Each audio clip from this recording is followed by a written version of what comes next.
Thumbnail. Okay. Hello everyone, welcome back to my booktube channel.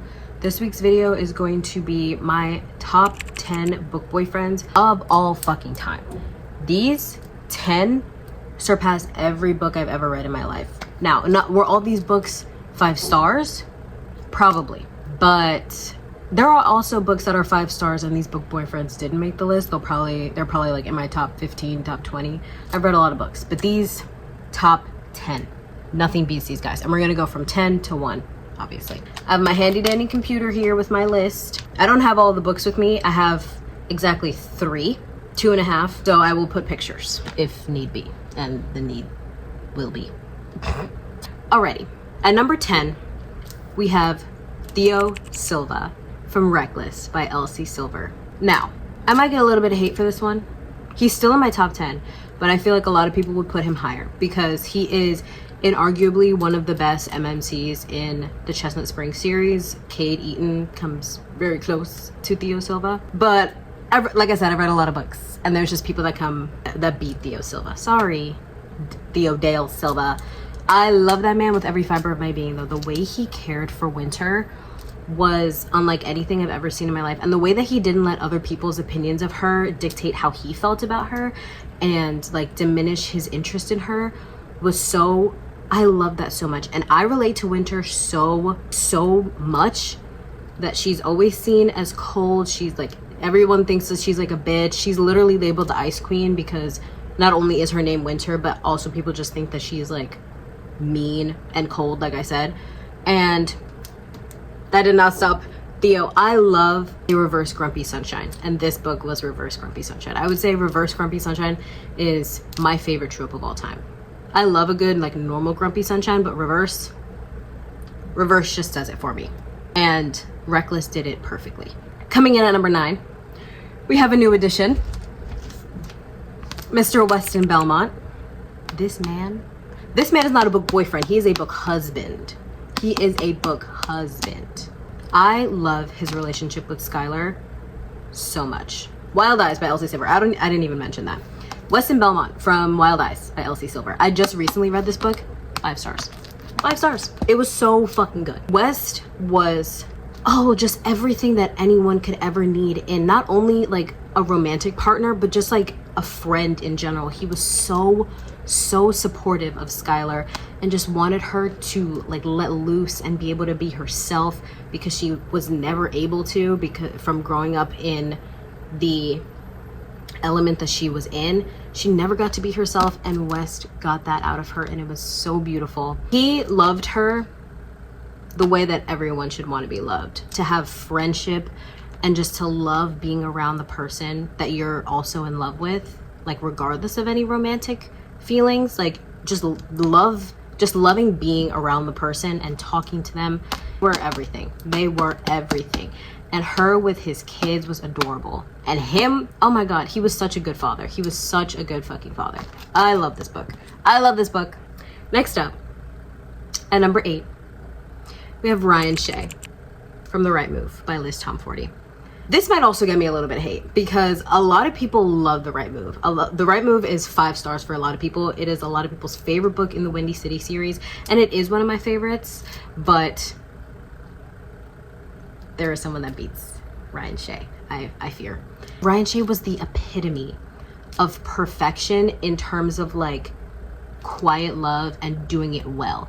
He paid so much attention to the small things and like just like the most mundane things about Indy that it was just like absolutely perfect. Like he learned sign language so that he could be able to communicate with her father. He brewed her coffee in the morning and put it in the fridge because he knows that she prefers her coffee cold, and he always got up before her, so he did it for her. Like that's just it's so small, but it showed that like he paid attention and he cared. Oh my fucking god, I love Ryan Shea. I kind of want to reread The Right Move, low-key. There's a lot of shit I want to reread actually, and I really shouldn't because I have so much other shit to read, but I love Ryan Shea. He is one of my faves. But at number 7, we have Isaiah Rhodes, who is the MMC in Play Along, which is the 4th book in the Windy City series. I love this man so fucking much.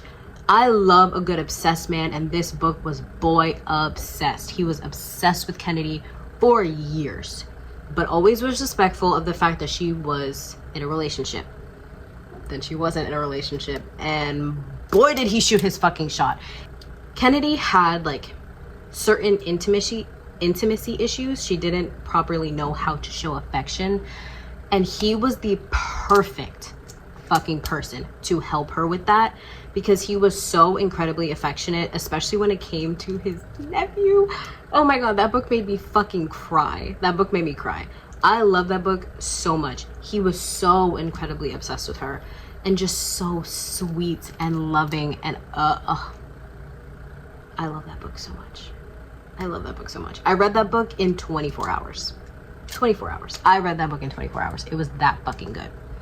Just go read the Windy City series by Liz Tomforty. It is probably one of the best romance series as a whole that I've ever fucking read. She does such a good job of showing like realistic romances. Like, they don't feel fake, because these characters go through personal and relationship things that normal people would go through. Go read the fucking Windy City series. At number 6, this one I actually do have a copy of. I haven't read this book yet, but it is Connor Cobalt.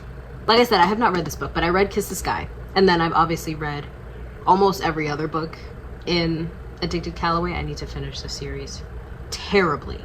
Connor fuck, Connor fucking Cobalt. This man is tall, he's strong, he's intelligent, he speaks French to her. Oh, these two, honestly, I would put Rose in here too if it was like, honestly, I'm gonna put them in one. Rose and Connor, I would be with them if they were just like, hey, do you want to yes. They are the ultimate fucking power couple. They're strong and intelligent. I just love the way that Connor knows her. Connor knows her to a fucking T. They are absolutely perfect together. They complement each other so well. God, I fucking love him. I love him so much. And he's like 6'5". Connor Cobalt. Next up, we have Killian motherfucking Carson from God of Malice by Rena Kent. I read this book, I will never forget. I read this book in April of 2024. I have been obsessed with this man ever since. I fell so fucking hard for Killian. I love the way he loves Clinton. He paid so much fucking attention to the small ass little things about her. And it was one of those scenarios where it was just like, the girl, she never really felt like she belonged. She felt kind of invisible, and he was it for her. He paid so much fucking attention to the smallest things. He stopped smoking because not only is he a med student and he knows it's bad for himself, but he knows that secondhand smoke is bad for her. He went one night and liked all 500 of her fucking photos on Instagram. Just went down a rabbit hole, liked all 500 of them. He started cooking for her because he noticed that she didn't eat very well. So he started fucking cooking for her. And this is a dark romance series. Legacy of Gods, the series that this book is a part of, dark romance. If psychotic, why thoughtful? Because don't get me wrong, Killian Carson is a fucking psychopath. If psychotic, why sweet? Coming in at number 4, we are doing a complete 180. Johnny Kavanaugh. Oh, I actually have something for this. You're gonna see this in another video, but I got my Finding and Keeping dust jackets from Eternal Embers. They're double-sided. This is not, you'll see this in the video. The video's not out yet, and I haven't even finished editing it yet because it's technically not even done. But Johnny Kavanaugh. Johnny fucking Kavanaugh. I should put up Binding. Where's Binding? He met her, basically fell in love immediately. Just knew, had some sort of feeling that she needed him, and he was fucking there. He was there for her every second that he could be. Especially in Keeping 13, I bawled my fucking eyes out. These books, I want to reread these books so bad. They are fucking everything. These books are everything. Johnny and Shannon, they're just the sweetest, most wholesome relationship that I think I've ever fucking read in my life. They are perfect for each other. He is so obsessed with her. He's so obsessed with her. I love Johnny Kavanaugh. I love Johnny Kavanaugh.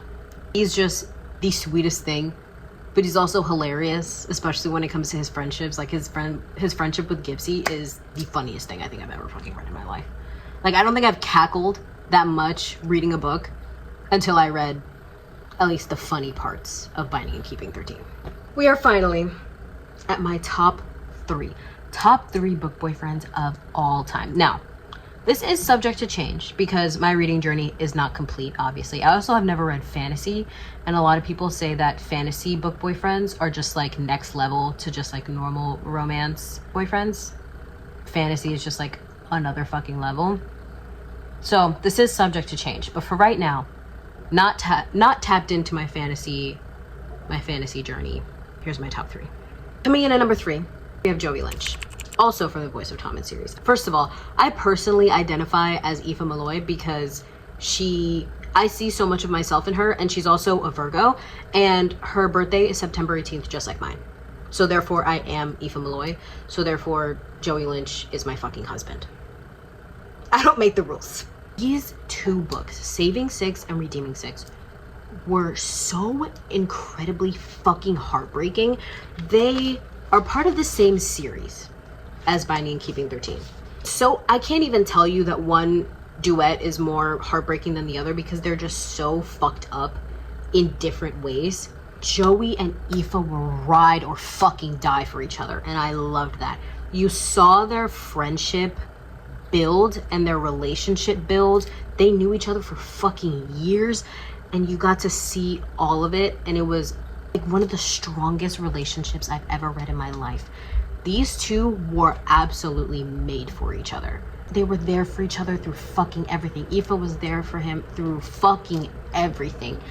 And I oh my god, I want to fucking die just thinking about it. I can't even like properly put into words how much I love these two characters. I would put them in the same category as Connor and Rose, in the sense that if they were like, we want a third, I'd be like, I volunteer as fucking tribute. I'm so there. I love the both of them so much. I love Joey Lynch.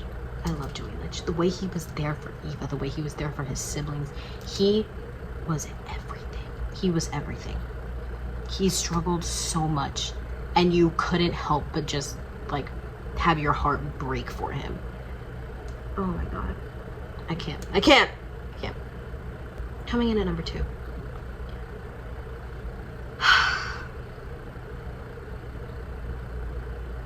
We have Nikolai Sokolov from God of Fury, another book in the Legacy of God series by Rena Kent. This book is also kind of like Grumpy Sunshine in a way. I wouldn't necessarily say Brandon is grumpy. He's more so just very reserved and just, you know, a little standoffish. And although Nikolai is very sunshine and he is very funny and he's constantly making jokes, he also is like fucking crazy and could kill people. I love God of Fury with every fiber of my being. I think about this book every fucking day. I've reread it 3 times, and I will continue to reread it every fucking year because I love it.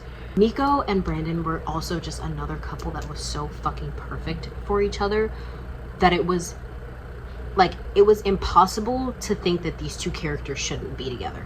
Like, there are some books where you finish the book and you were just like, why are these characters even together? Why are they still together? They're like, if there was a sequel to this book, they would not be together. You don't see the relationship lasting beyond the last page of the book. These two are it for each other. They were so incredibly perfect for each other. They met at the perfect fucking time. I can't even tell you this because it's technically a spoiler, so I won't spoil it, but you saw crumbs of these two fucking characters throughout the whole fucking series, and they're the 5th goddamn book. They were perfect for each other. Their story did not disappoint. Their story was very much anticipated, like I said, throughout the entire series. They did not disappoint. They did not fucking disappoint. Nikolai, like, he counts his eyelashes at night. And he was like, yeah, you lose more eyelashes on this eye than the other one when you sleep. out of this fucking eyelash. Even if you hate yourself, I will love you for the both of us. Fucking look. No, I can't, again, just like redeeming 6 and just like keeping 13, I can't fully explain how much I love these books and why. I just do. Go fucking read them and you'll understand. Last but not least, I actually have a copy for this one. Now, this man is number 1. I can explain why, but I also kind of can't.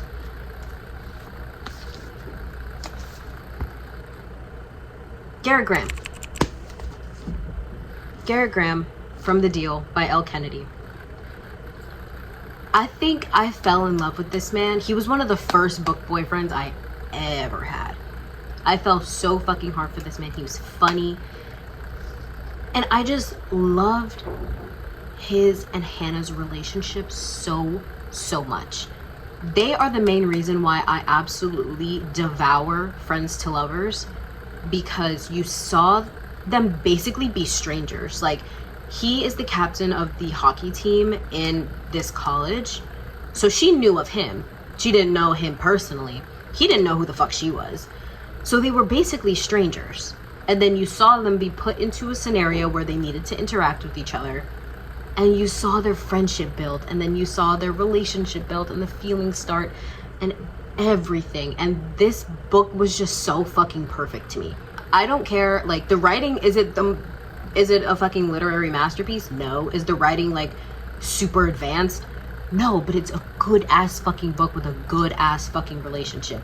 It has found family in it because this is a series and it follows the main 4 guys that live in this off-campus house, because the series is called Off Campus. It's Friends to Lovers. Oh my god, it's fake dating. Forgot to mention that. I love me a good fake dating, and this book is fake dating. I just love them so much. Garrett was the kind of guy that was just like, oh, I don't want a relationship, you know, I don't really have time for a girlfriend.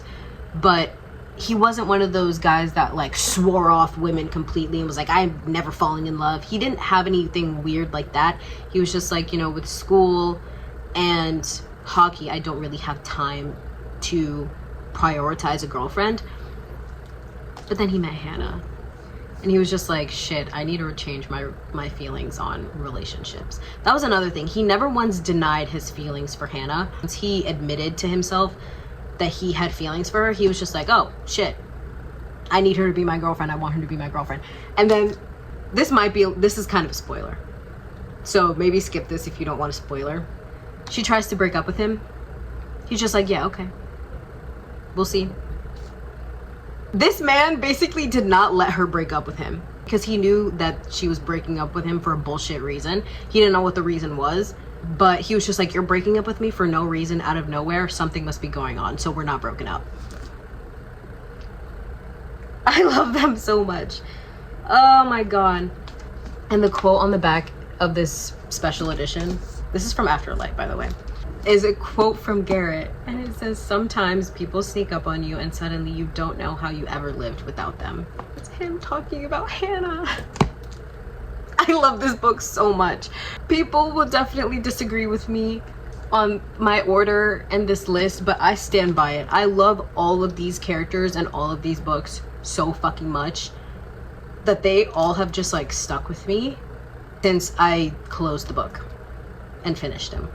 But yeah, those are my top 10 favorite book boyfriends of all time. Like I said, subject to change. I don't think the top 3 will ever change, and if they do, they'll definitely still be in my top 10, but who knows, once I read fantasy, subject to change.